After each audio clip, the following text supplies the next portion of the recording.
এই জন্য যারা জালেম এদেরকে এখনো পর্যন্ত সাহস দেওয়ার জন্য যারা বিভিন্ন পথ অবলম্বন করছে, কয়েকদিন আগে দেখতে পেলাম ভিডিওতে একজন বলছে, আপা আপনি ঘাবড়াবেন না, আপনি ঘাবড়ালে আমরা নরম হয়ে যাই। কত বড় শয়তান! ওর চেহারার দিকে তাকিয়ে দেখলাম যে শয়তান তো আমি দেখিনি, যদি দেখতাম মনে হয় ওইরকমই হতো। সুতরাং বৈষম্য দূর করার জন্য যখন এই আন্দোলন হয়েছিল, সফল যখন হয়েছি, এদেশে কোনো বৈষম্য থাকবে না ইনশাআল্লাহ। সংস্কার যখন আরম্ভ হয়েছে, রাষ্ট্র সংস্কারের জন্য আন্দোলন ছিল না? এই কথা বলে না কেন? সংস্কার যখন আরম্ভ হয়ে গেছে অলরেডি, কোনো জায়গা যেন বাদ না থাকে। গত কয়েকদিন আগে আমিরে জামাত আপনাদের এই শিলাইদা এসে বলে গেছে না যে সংস্কার যখন আরম্ভ হয়েছে, যারা দায়িত্বে আছে আমরা চাই ইনাদের হাতে যেন সংস্কার শেষ হয়। সুতরাং যারা আছেন বেশি দেরি করার দরকার নেই, খুব তাড়াতাড়ি যারা জালেম ছিল এবং জালেমের সহযোগী ছিল একটাও যেন পদে না থাকে। আজকে হলে আর কালকে যাওয়ার দরকার নেই, কারণ এই 1734 জন মানুষ যারা সবচাইতে বেশি জুলুম করেছে এই দেশে চেয়ারে বসে, এই মানুষগুলো আল্লাহর কাছে সব আল্লাহর মামলার আসামি। কেউ বাঁচাতে পারবে না আপনাকে। আমি 3 বছর জেলে ছিলাম, আমার মামলার বাদী ছিল, আয়ু ছিল একজন, বাদী ছিল আরেকজন। বাদী ছিল সরাসরি রাষ্ট্র, এই জন্য আমার এত দেরি হয়েছে। তাছাড়া মামলা যা, ওটা যদি সাজাও লাগিয়ে দিত সর্বোচ্চ 3 মাসের বেশি আমার রাখার কথা ছিল না। অথচ গত পরশুদিন আমার মামলা সব পুরা ঠিসমিস করে দিয়েছে, কিচ্ছু নেই, সব শেষ। আমি মনে করলাম জিজ্ঞাসা করে বিচারপতিকে, স্যার আপনি তো আগে ছিলেন, এই 3টা বছর আমার এই মামলা 30 থেকে 31 বার পর্যন্ত উঠেছে, একবারও জামিন দিলেন না। আজকে একেবারে বলছেন যে এর ভেতরে কোনো মাল ম্যাটারেস নেই, কি দেখে বিচার করবো? যা, মানুষ তো আপনি একই আছেন আগে থেকে। তো আমার মনে হয় এর কথা বলতে বাধ্য হইতো যে কি করবো, হাত বাঁধা ছিল। কথা বলেন না কেন? একটা রাষ্ট্র কত বড় দুর্নীতিগ্রস্ত হলে জাতীয় মসজিদের খতিব পর্যন্ত পালিয়ে যায়। এটা থেকে আজ করা যাচ্ছে যে আমরা কোথায় ছিলাম। দেখেন এই লোকটার হাত আজকে খুলে গেছে। এতদিন যে লোকটাকে বারবার অ্যাডভোকেট যারা, উকিল যারা, ব্যারিস্টার যারা কত রিকোয়েস্ট করেছে, কত যুক্তি দেখিয়েছে যে একজন পরিচিত মানুষ, এ তো গোপনে কিছু করে না, এরপরেও বলেছে না কিচ্ছু করার নেই, হবে না, যান। মাসের পরে মাস না, 3 মাস, 4 মাস, 6 মাস পরে একটা ডেট দিত এভাবে। অথচ টাকা পয়সা দিয়ে এগিয়ে এগিয়ে এগিয়ে গিয়ে 30 থেকে 31 বার তুলেছে, দেয়নি। এই লোকটা গত কয়েকদিন আগে যেভাবে সব দিয়ে দিল, এই যে মোবাইলটাও দিয়েছে, 3 বছর আটকিয়ে রেখেছিল, গত বর্ষদিন দিয়ে দিয়েছে। আমি ভাবলাম যে আল্লাহ, এইরকম হাত বাঁধা লোক এদেশে আর নেই, আছে মানে সব জায়গায়। সুতরাং হাত যাদের খুলে গেছে, আপনি যেন আর হাত বাঁধা না হয় এই কাজ করবেন। আর যারা দায়িত্ব পেয়েছেন আপনাদের আহ্বান জানাচ্ছি, সংস্কার খুব তাড়াতাড়ি শুরু করেন, নয়তো মাসে মাসে কিন্তু ইস্যু তৈরি করে ওরা বিশৃঙ্খলা করবে। তৈরি করার চেষ্টা চালিয়েছিল হিন্দুদেরকে দিয়ে, হালে পানি নেয়নি। এক কথা বলছে না কেন? আনসারদের দিয়ে আক্রমণ চালানোর চেষ্টা চালিয়েছে, কিন্তু হালে পানি নেয়নি। দেশের মানুষ বুঝে ফেলেছে 42,000 আনসার নিয়োগ হয়েছে কয়েক বছরে, তার ভেতরে 35,000 গোপালগঞ্জের। 42,000-এর 35,000 যদি হয় গোপালগঞ্জে, তা আমরা কি ঘাস কাটছি? এই জন্য বৈষম্য বিরোধী আন্দোলনে যে কথাগুলো ছিল, যে দফাগুলো ছিল, সবগুলোর সাথে আমরা একমত। বিশেষ করে শেষ কথা, যেটা শেষ দফা, 1 দফা এসেছিল যে আমরা জালেমের পদত্যাগ চাই। আল্লাহ এই দাবির সাথে আল্লাহ নিজেও ছিলেন। আমার তো মনে হয় শুধু ছাত্ররা না, এদের সাথে আল্লাহ আবাবিল পাঠিয়েছিলেন। আল্লাহ রাব্বুল আলামিন যেহেতু সব কিছু সংস্কার চলছে, খুব তাড়াতাড়ি যেন এই 1634 জন যারা বসেছিলেন, অধিকাংশই পালিয়েছে, বাকি একটাও যেন না থাকে, যারা এতদিন পর্যন্ত বৈষম্যের শিকার হয়েছে তারা যেন এখন এই চেয়ারগুলোতে বসে। এইটাই হবে ন্যায় বিচার। এটা কি হবে? এই ন্যায় বিচারের জন্যই আমরা আন্দোলন করেছিলাম। কথা বলেন ঠিক কিনা? সুতরাং শহীদ এবং আহত যারা আছে, এখনো হাজার হাজার মানুষ আহত, তাদের সুস্থতা কামনা করছে, কারণ সুস্থতা দেওয়ার একচ্ছত্র মালিকানা আল্লাহর। ঔষধ যদি আপনি একেবারে 24 ঘন্টা খাওয়াতেই থাকেন, আল্লাহর পক্ষ থেকে যদি এটা না আসে তাহলে আপনি সুস্থ হবেন না। এটা আমরা বিশ্বাস করি। তো ঔষধের কোনো ক্ষমতা আছে? ক্ষমতা কার? আরো জোরে। এটা বাস্তবে নিয়ে আসা লাগবে। ইন্নাল্লাহা আলা কুল্লি শাইইন কাদির। সব ক্ষমতার মালিক আল্লাহ। সুতরাং যারা অসুস্থ আছেন, আল্লাহকে আমরা সব ক্ষমতার মালিক মনে করি, বিশ্বাস করি। উনি আমাদেরকে, এই অসুস্থ মানুষদেরকে যেন আবার স্বাভাবিক জীবনে ফিরিয়ে দেন। হ্যাঁ, কিছু মানুষের জীবন স্বাভাবিক হবে না, যাদের চোখ উড়ে গেছে, যাদের পা শেষ হয়ে গেছে। আমি সদর থানার সদর হাসপাতালে গিয়েছিলাম 6 তারিখের পরে। অনেকজনের দেখলাম এমন এমন অঙ্গ নেই যে কিয়ামত পর্যন্ত হায়াত পেলে অঙ্গ আর আসবে না। লজ্জা স্থান উড়ে চলে গেছে একজনের। এটা আমাদেরকে মুক্ত জীবনে ফিরিয়ে দেওয়ার জন্য এত বড় স্যাক্রিফাইস যারা করেছে। বাংলাদেশে জামাত ইসলামী কুষ্টিয়া জেলা শাখার উদ্যোগে যে একটু সহযোগিতার হাত বাড়িয়েছিল, প্রত্যেকটি পরিবারে অন্তত 2 লক্ষ করে টাকা দিয়ে একটু দাঁড় করিয়েছে। এদেশে টাকাওয়ালা মানুষ আর নেই? বলেন। এখনো স্বাভাবিক অবস্থায় আমরা ফিরতে পারলাম না। যারা এই মুক্ত জীবন এনে দিল, তারা এখনো কাতরাচ্ছে। আর যে মানুষগুলোর কিছু হয়নি, এরা আন্দাজে লাফাচ্ছে যে না, সব বন্ধ করে এখন আমাদের এই জিনিস দাও। এরা আর এক জালেম। কথা বলেন।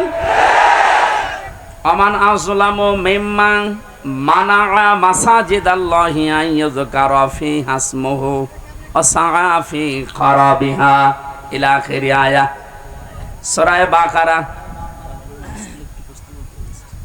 না, বিভিন্ন জায়গায় কাদা আছে, থাকে, এভাবে শোনা যাচ্ছে না? এইভাবে শোনেন ভাই, একটু পরে আজান দেবে, এইভাবে শোনেন। আমি গতানুগতিক কথা বলি না, আমি যা বলি ওখান থেকে শিক্ষা নিয়ে আসি। ভালো করে খেয়াল করেন তো। এই যে 2700 মানুষের জীবনের বিনিময়ে তাদের আহত হওয়ার পরিবর্তে আমরা এই মুক্তভাবে এই ময়দানে এখন কথা বলছি।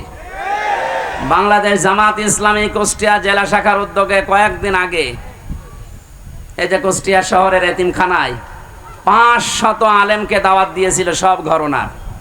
সবাই এসেছিল কম বেশি। 2.5-3 ঘন্টা একাধারে আলোচনা হয়েছে আলেমদের। কোনো বাধা নেই, কোনো পাহারাদার নেই, কোনো সিকিউরিটি লাগে নাই। অথচ আগস্টের 5 তারিখের আগে এরকম 500 না, 5 জন এক জায়গায় হলে কত রকমের মামলা হয়ে যেত। আপনি টের পাচ্ছেন কোথা থেকে আল্লাহ কোথায় এনে দিয়েছে? এই বাস্তবতা যাদের জন্য, তাদের খোঁজ খবর নিতে যাও না।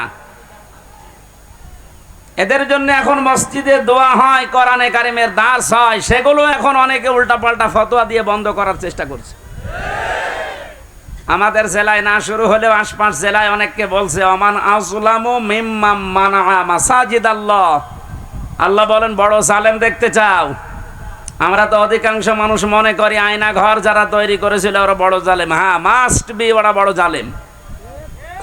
ওদের চাইতেও আল্লাহর কাছে বড় জালেম ওইটা, যে লোকটা আল্লাহর ঘর মসজিদে তার নাম, তার জিকির, তার আলোচনা করতে বাধা দেয়। এগুলো এখন নতুন ভাবে অনেকে তৈরি করার চেষ্টা করছেন। আপনি থামেন। ওকে আল্লাহ কিন্তু বড় জালেম বলে নাই, আপনাকে বড় জালেম বলে ইঙ্গিত দিয়েছে। কোরআনে কারিমের সূরা বাকারা 1 নাম্বার পারা 18 নাম্বার পৃষ্ঠা 17 নাম্বার পৃষ্ঠা 3 নাম্বার লাইনে আছে যে আল্লাহর দৃষ্টিতে বড় জালেম ওই লোকটা যে আল্লাহর ঘর মসজিদে আল্লাহর কোরআনের কথা, আল্লাহর নামের কথা, জিকিরের কথা বলতে দেয় না। এটা যাতে রেকর্ড হচ্ছে, কালকে সারা দেশে যাবে। সবাইকে আমি আহ্বান জানাচ্ছি, আপনারা থামবেন। এত বড় কঠিন জুলুমের ভেতরে ওই 17 বছরে আল্লাহর ঘর মসজিদে কেউ কোরআনের কথা বাধা দিতে সাহস পায়নি। আপনি সাহস পাচ্ছেন কোত্থেকে? সুতরাং আপনি থামবেন। তো জালেমরা যেমন মুসলমানদের শত্রু হয়ে বিদায় নিয়েছে, আপনিও শেষ পর্যন্ত শুধু মুসলমানদের না, আল্লাহর টার্গেটে পড়বেন। কারণ জালেমরা টার্গেট কার? এটাকে আমি বানালাম? বলেন। কোরআনে কারীম জানিয়েছে ইন্নামাস সাবিলু আলাল্লাযিনা ইয়াজলিমুনান নাস ওয়া ইয়াবগুনা ফিল আরদি বিগাইরিল হক উলাইকা লাহুম আযাবুন আলীম। সূরা শুরার 42 নম্বর আয়াতে আছে, আল্লাহ বলেন অবশ্যই আমি আল্লাহ নিজে বাদী হব, মামলা দেব, কেস করব।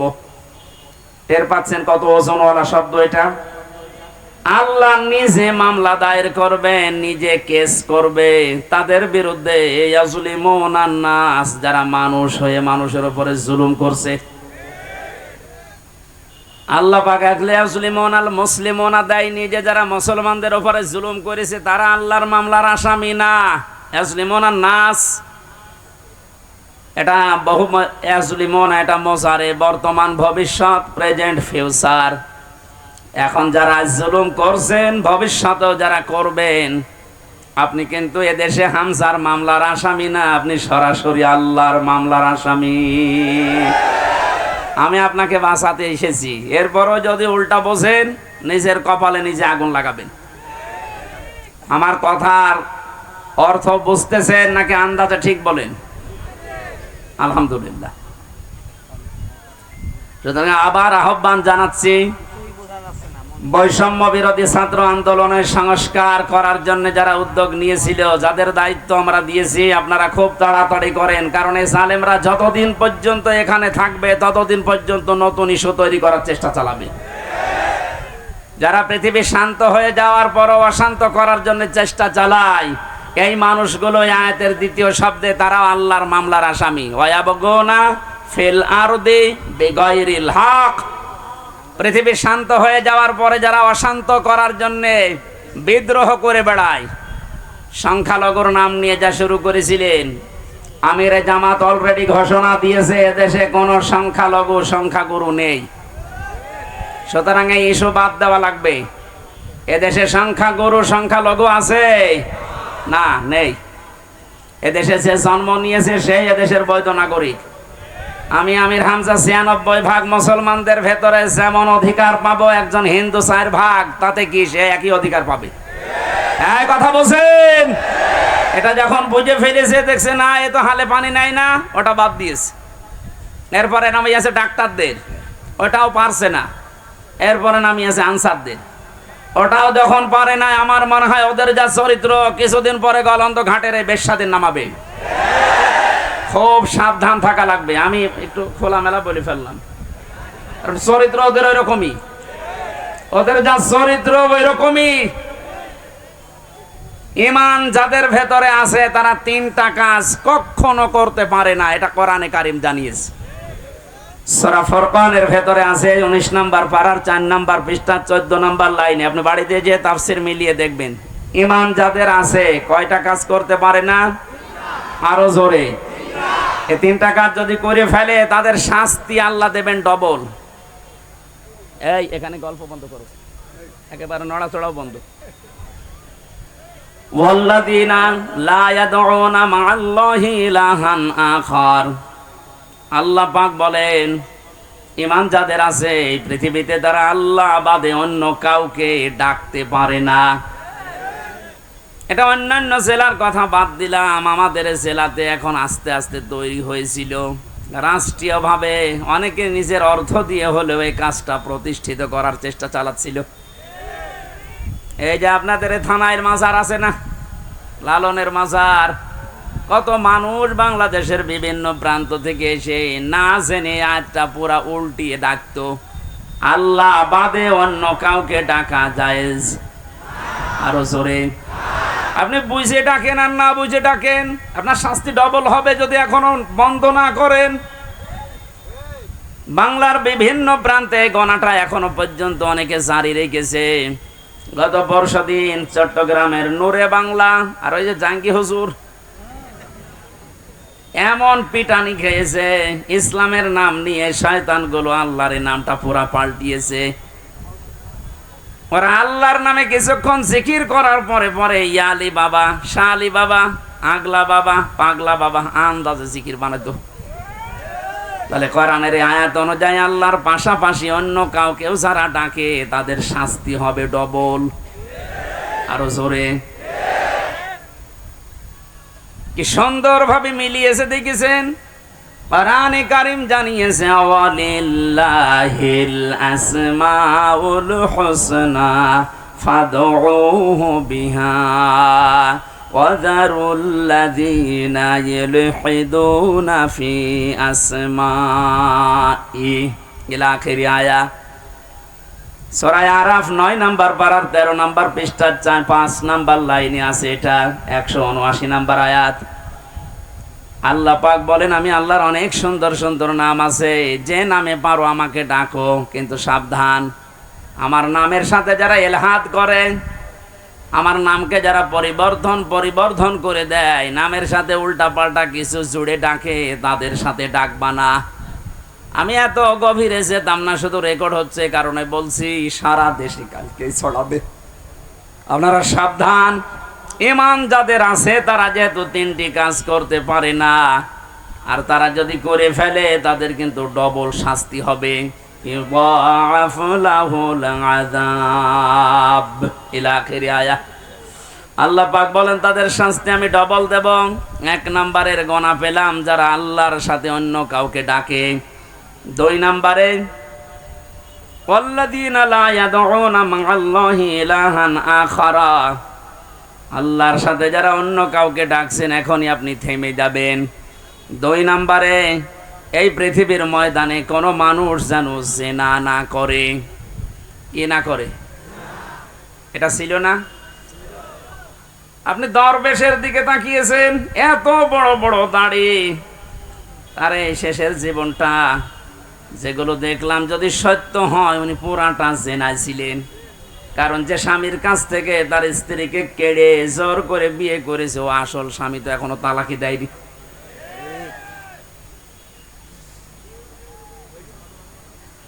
যেন আমাদের সাবধান থাকা লাগবে। আমাদের ঈমান যাদের ভেতরে আছে এরকম কোন গুনাহ যেন আমাদের ভেতরে না আসে।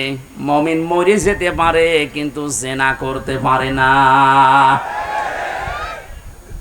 শুধুমাত্র লজ্জা স্থানের জেনাটা জেনা না, হাতের জেনা আছে, মুখের জেনা আছে। হাতের জেনা কি?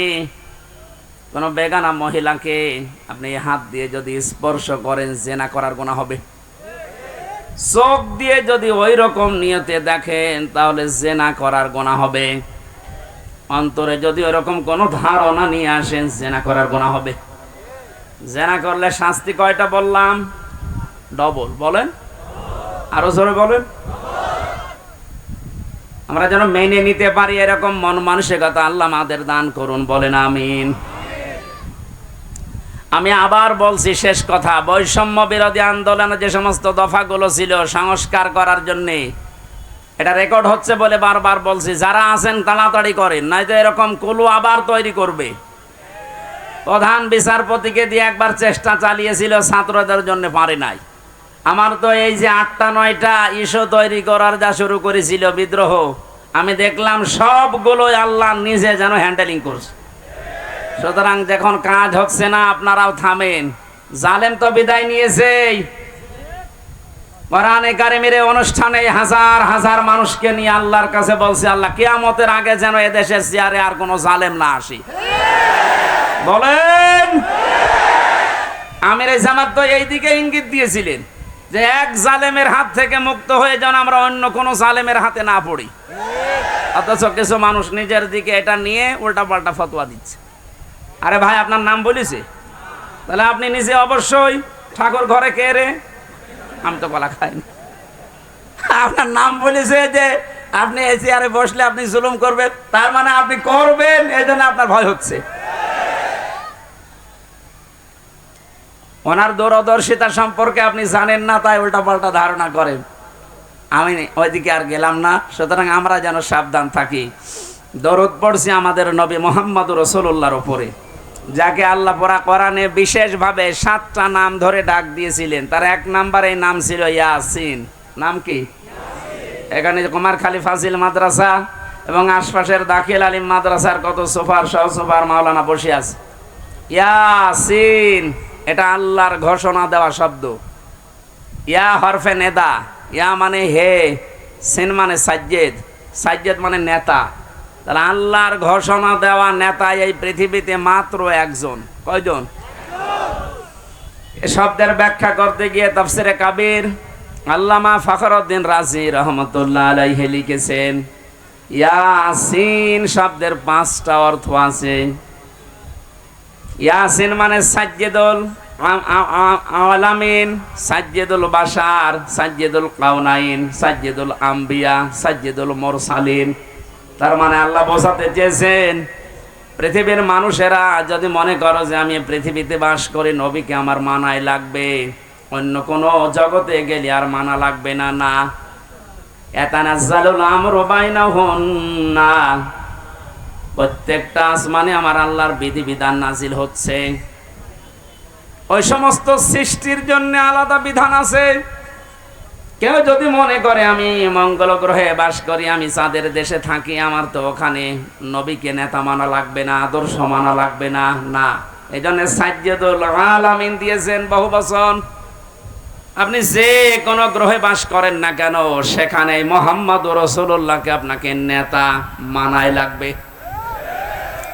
এই শব্দটা আমি কয়েকবার উচ্চারণ করলাম, খেলা করার জন্য না। আলেমরা বসে আছে, আহ্বান জানাচ্ছি তাদেরকে, আল্লাহর ঘোষণা দেওয়া নেতা যেহেতু একজন, এই জন্য এই নেতাকে মেনে নেওয়া নামাজের মতো ফরজ। এই কথা বলুন, এটা যারা ঠিক করতে পারছেন না, আপনার নামাজ হবে না। কারণ কিয়ামতে যে বিচারের সিস্টেমগুলো, ধাপগুলো আমরা দেখেছি, কিয়ামতের সর্বপ্রথম মানুষকে আল্লাহ তার নিজের সামনে যখন দাঁড় করাবেন, 10 জন 20 জন 50 জন না, প্রতিটি মানুষকে আল্লাহ নিজের সামনে দাঁড় করাবে স্রেফ একা একা। অকুল্লুহুম আতিহি ইয়াউমাল কিয়ামাতি ফারদা। আল্লাহ পাক বলেন সূরা মরিয়মের 95 নম্বর আয়াতে আছে, কিয়ামতে প্রতিটি মানুষকে তার সামনে আল্লাহ দাঁড় করাবেন স্রেফ একা একা। কয়জন করি? বলেন বলেন। আপনি এটা নিজের সাথে এখন মিলান তো। আর রাজনৈতিক ভাবে আপনার পরিচয় আলাদা আলাদা আছে, আপনি তো মানুষ, মিলান এই আয়াতটা। এখনই ময়দানে মাশার কায়েম হয়ে গেছে। আল্লাহ আপনাকে যদি ডাক দিয়ে নিজের সামনে দাঁড় করায়, আপনার যে অবস্থা আছে, যে বাস্তবতা আপনি তৈরি করেছেন, বলেন তো আপনার আল্লাহর সামনে দাঁড়িয়ে পেছনের জীবনের হিসাব দিতে পারবেন? বলেন। আমি একা একা থাকলে মাঝে মাঝে ভাবি, আল্লাহ তুমি যদি বলো হামজা 2024 সালের আগস্ট মাসের 31 তারিখ পর্যন্ত তোরে মাফ করে দিলাম, যা। শুধু সেপ্টেম্বরের 1 থেকে 5 তারিখ, এই 5 দিনের হিসাব দিয়ে তুই জান্নাতে চলে যা। আমার যা ইমান আমল, আমার যা বাস্তবতা, আমার তো মনে হয় 5 দিনের হিসাব দেওয়া সঠিকভাবে সম্ভব না। আপনারা পারবেন না? আপনারা পারবেন। কাবা শরীফ যখন তাওয়াফ করে মানুষ, এই যে হাজী সাহেব বসে আছে, কত 6টা চক্করে মানুষ বলে আল্লাহকে, আল্লাহুম্মা ইন্না আলাইয়া হুকুকান ফিমা বাইনি ওয়া বাইনিকা। হে আল্লাহ তুমি আমার মালিক, আমি তোমার গোলাম, দাস, ভৃত্য, সার্ভেন্ট যাই বলেন, এ পরিচয় দিচ্ছে যে তুমি আমার মালিক, আমি তোমার দাস। দাস হিসাবে তুমি আমাকে সব কিছুই তো দিয়ে দিলে, আমাকে নেই থেকে হামজা বানিয়েছো। আমি তো উল্লেখ করার মতো কিছু ছিলাম না, অথচ আজ হামজা হয়ে বসে আছে এই হাজারো মানুষের সামনে। এখানে অবদান পৃথিবীর কারণে, সব অবদান শুধু তোমার। আমার মা বাবার অবদান আছে কি? তারা শুধু বিছানায় ছিল, এই শেষ। বাকি যা করার নেই থেকে শুরু করে এ পর্যন্ত সব করেছে কে? আরো জোরে। আমার বাড়ি, গাড়ি, নারী, যা লাগে আল্লাহ তুমি সব দিয়েছো আমাকে বান্দা হিসাবে, কিন্তু তুমি যে আমার মালিক, আমার কাছে তো তোমার কিছু পাওনা আছে। গোলাম হিসাবে আমি তোমার কিচ্ছু দিতে পারি নাই। তবে কাবার সামনে আমার 6ষ্ট চক্কর চলছে, একটা কথা আমি বলতে পারি, আমার কিচ্ছু নেই দেওয়ার মতো। এই জন্য বলছি আল্লাহ তুমি আমারে মাফ করে দাও। কিয়ামতের কঠিন এই বিচারের ময়দানে মানুষকে আল্লাহ স্রেফ একা তুলবে, কোনো উপায় নেই এই মাপ পাওয়া ছাড়া। কার আল্লাহর বিচারে যদি আল্লাহ অবিচার করে কেউ বাঁচবে? যদি ন্যায় বিচার করে, না না, আল্লাহর বিচারে তো অবিচার নেই। ন্যায় বিচার করলেও কোনো মহারথী ক্ষমা পাবে না, কারণ আল্লাহ ন্যায় বিচার করে যদি বলে শুধু এক গ্লাস পানির হিসাব দিয়ে যা, আপনি পারবেন না। আল্লাহর বিচার থেকে বাঁচার জন্য একটা পদ্ধতি আছে, যে আল্লাহ তুমি মাফ করে দাও। আল্লাহ যেন শেষ পর্যন্তটা আমাদের জন্য কবুল করেন, বলেন আমিন। এবার আসেন যে কথাটা বোঝার জন্য পর্যন্ত এসেছিলাম, কিয়ামতের বিচারের দ্বিতীয় ধাপে আল্লাহ এবার আর একা ডাকবেন না। ইয়াউমা নাদউ কুল্লা উনাসিম বিইমামিহিম। সূরা বানী ইসরাঈল 15 নম্বর পারার 8 নম্বর পৃষ্ঠা 3 নম্বর লাইনের 72 নম্বর আয়াতের প্রথম অংশে আছে। এটা ফি জিলালিল কোরআনের তাফসিরে আছে, বিস্তারিত আছে। আমি শুধু সামারাইজ করে বলছি। কিয়ামতে প্রতিটি মানুষকে এবার বিচারের দ্বিতীয় ধাপে আল্লাহ ডাকবে তার নেতার সাথে। এটা যদি রাজনীতি মনে করে কেউ চলে যান, আপনার কপালে আগুন লাগবে। আল্লাহর কসম, এটা শুধু দুনিয়ার সাথে না, আখিরাতের সাথে রিলেটেড। এই জন্য আমি একটু তুললাম, নয়তো বলতাম না। কিয়ামতের ময়দানে আল্লাহ যখন মানুষকে তুলবে, প্রতিটি মানুষকে এবার দ্বিতীয় সিস্টেমে তুলবে তার নেতার সাথে। কার সাথে? কুমারখালীবাসী আগে নেতা, এরপরে কর্মী। আপনার বিবেককে এবার প্রশ্ন করেন তো, আপনি যে নেতার আদর্শ মেনে চলেন, যার পেছনে স্লোগান দেন, যাকে রায় দিয়ে ভোট দিয়ে নেতা বানিয়েছেন, এই লোকটার যে চরিত্র, এর যা সুরাত সিরাত, আর এর যা ঈমান আমলের অবস্থা, ও যদি আল্লাহর সামনে দাঁড়ায়, আপনি তার পেছনে, ওরে দেখলেই তো আল্লাহর রাগ হয়ে যাবে। ও বলছে ঠিক, তার মানে ও ধরা খেয়ে বসে আছে। ও যদি এখনই বলে ঠিক যে আমি যারে মানি ওরে আল্লাহ দেখলে আল্লাহর রাগ হবে, আপনি তো ধরা খাবেন। কথা তো সত্যি, এইটাই আসল কথা। আপনি যারা ধরা না খান, সুতরাং এমন মানুষের পেছনে থাকা লাগবে, এমন মানুষকে আদর্শ হিসাবে সামনে নিয়ে আসা লাগবে, যারে দেখলে আল্লাহ খুশি হয়ে যায়।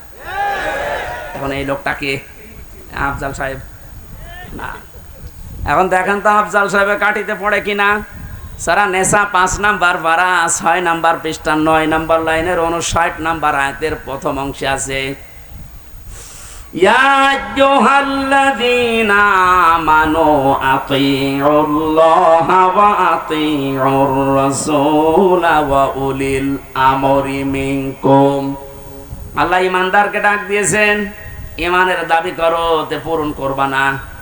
তোমাদের দাবি হচ্ছে তোমরা আল্লাহর ইতাআত করো, রাসূলের আনুগত্য করো, আর উলিল আমর তোমাদের ভেতরে যারা নেতৃত্ব দেয় এদের মেনে চলো। কুষ্টিয়াবাসী, বাংলাদেশের 64 জেলার ভেতরে এই কুষ্টিয়াকে আমি বেশি ভালোবাসি, কারণ এই জেলাটা আমার। আমি চাই আপনারা বাঁচেন, বেঁচে থাকেন, যেন জাহান্নামী হয়ে না যান। এই যে আতিউ, এটা কিন্তু ভার্ব, এটা ফেল, এটা ক্রিয়া। এই শব্দটা আল্লাহ নিজের নামে, রাসূলের নামে দিয়েছেন, উলিল আমরের আগে দেননি। কি কথা বলেন না খান? আমি যতগুলো তাফসীর পড়েছি, সব মুফাসসিরে আয়াতের ব্যাপারে ব্যাখ্যা এইটাই লিখেছেন, আল্লাহ রাসূলকে মানা লাগবে, কোনো প্রশ্ন করা যাবে না। কিন্তু আল্লাহ রাসূলের পরে যদি কিয়ামত পর্যন্ত আপনি কাউকে মানতে চান, নেতা হিসাবে নেতৃত্ব দেবে, তাকে যদি মেনে চলতে চান, মাস্ট বি, দেখাই লাগবে এই লোকটা আল্লাহ রাসূলকে মেনে চলে কিনা। আরে এই আয়াতটা বাংলাদেশে আজ কায়েম হয়ে গেলে তো ইসলাম চলে আসে। এক কথা বলে না কেন? আল্লাহ রাসূলকে যে লোক মেনে চলে না, ও আমার বাবা হলে ওরে আমি মানি না। এ কথা মানবেন কারা? দেখে লিল্লাহি তাকবীর। এই দেখেন তো, হাত তোলেনি কে?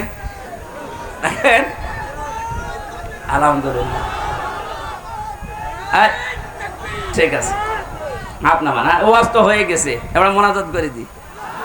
আবার কি ওয়াজ করবো? এটাই তো আল্লাহ রসুলকে যে মানে না সে আমার বাবা হলেও মানি না, তাহলে এদেশে আর কিছু থাকবে? ইসলাম